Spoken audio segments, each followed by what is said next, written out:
This problem is on electric potential. The question says, what is the electric potential at a distance z from the central axis? So this here is z, the distance that we're looking for at point P. So first we find this dq, the small section of charge on this uniform ring, and that's going to be equal to lambda times dl, which is therefore equal to lambda times r times d phi, because we have dl is equal to r times d phi, and dl is r times d phi because we're just doing dl because it's just one length.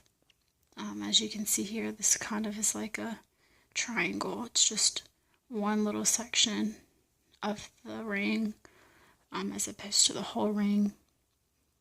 So dV is just going to be the potential at that one point dq. So it's 1 over 4 pi epsilon naught dq over r, which we know what dq is. So we take this and plug it in here. So it's 1 over 4 pi epsilon naught lambda r d phi over, and over here I took this, which is r, it's the hypotenuse of that triangle, and found the equivalent in terms of c. So you just do Pythagorean theorem. So that's how you get this term. So now we can integrate, and you take the integration of dv, which is just v, and you can pull out these constants because the radius is going to remain the same. This 1 over 4 pi epsilon naught is just a constant, and z, the distance to that point P, is not going to change. So then we integrate over the whole circle, the whole ring, and that gives us 2 pi because that's the area of the circle.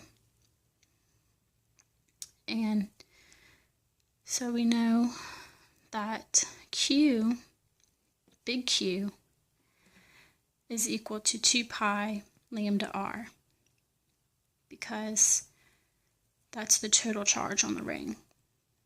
So we just rewrite 2 pi lambda r as Q, big Q. So if we say that z is much greater than big R, the radius, we can rewrite v is approximately equal to 1 over 4 pi epsilon naught big Q over z. The r goes away, and that's reaching its point charge limit. So if we integrate just for z and do the partial derivative for z, we reach this here, keeping z constant.